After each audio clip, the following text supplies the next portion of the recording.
Okay, here I am back again with another how-to video. People have asked how I do scenery.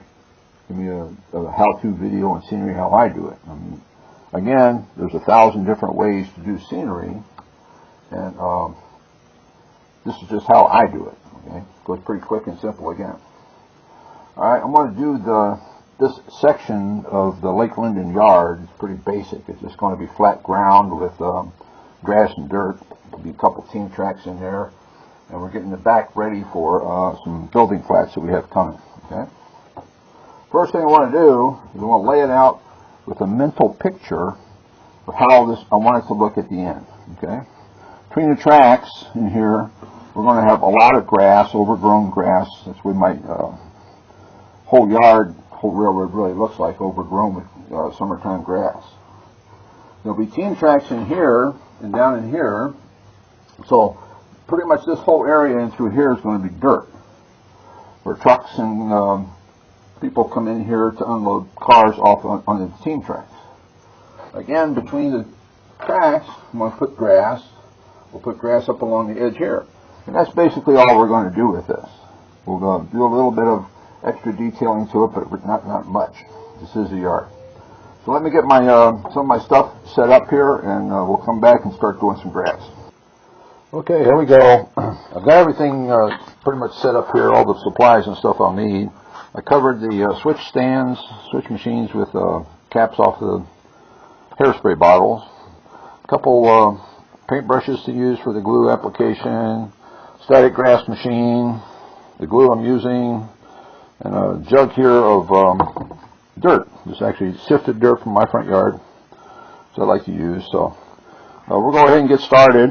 I'll put some glue down and probably do some static grass. I'm not going to do all the way back at the back until I get the buildings ready to plant them. So we'll start between the two tracks and start this way. Hold on for 1 second. Okay, here I want to start. I'm going to do between the tracks back here in the back, between the team track and the industrial track. Again, just taking a brush, brushing on some Scenic cement. This stuff comes from Scenic Express. It's actually pretty cheap. It's a lot of it. Works really great. It's a nice tacky kind of Scenic cement. Very easy to use. I'm using plumber's flux brush to apply it with. Again, it's a nice cheap brush to use. If you're in Home Depot or something like that, look in the plumbing section for flux brush. Plumbers use. You notice I got the tape over the track, protecting the track.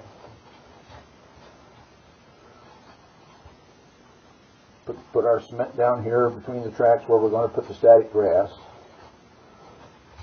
Got that done. Turn on my static grass machine. We have a ground wire. Stick that in, and we'll start doing our static grass between the rails.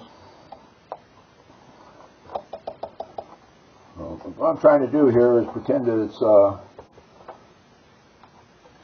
not well maintained, grassy, weedy kind of tracks that you see all the time along the way. This poor little railroad here doesn't have enough money to spend a lot on ballast, so you won't see a lot of ballast staying around here. We're just too poor. I'm using a mixture of different colors and lengths on the static grass, and just kind of sprinkle it on. We'll try to get it on as heavy as we can. Continue on with this. Okay, now we're finishing up with the static grass here between these two tracks.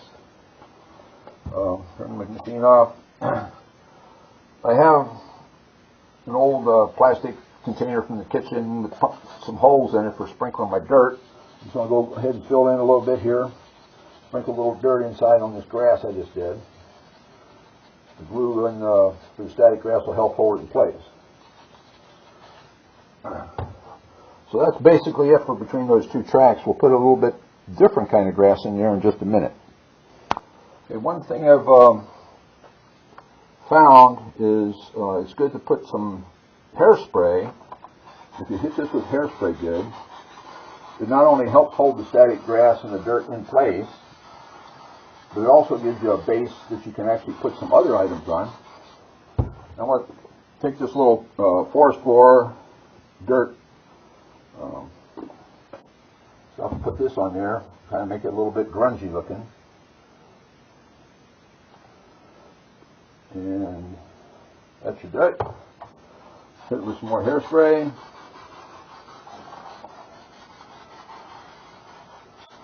And that's basically what it is between those two tracks. Done. You obviously can see why we use the masking tape over the tracks. It'd be a real mess if I didn't. I'm going to go ahead and continue with the static grass along the edges of the tracks here. I don't think it's anything that we need to do in the video. It's just a repeat of what I just did. And when I get ready to come back with the dirt, I'll go ahead and start the video again. Well, I screwed up. I wanted to show doing this dirt parking lot area in here. I did do it, but unfortunately I did not notice that the battery on the camera died. It's pretty basic. Just put the glue down, sprinkle dirt on, then I hit it with some hairspray, sprinkle on a little bit of the greenery, and hit it with hairspray again. That's pretty much it. I did up here between the tracks, these couple tracks, basic grass and dirt method. So now we'll just let it sit for a while. Probably let it go overnight and dry out. Tomorrow we'll come down, take tape off, clean it up, and maybe do some track balancing. Okay, so stand by for part 2.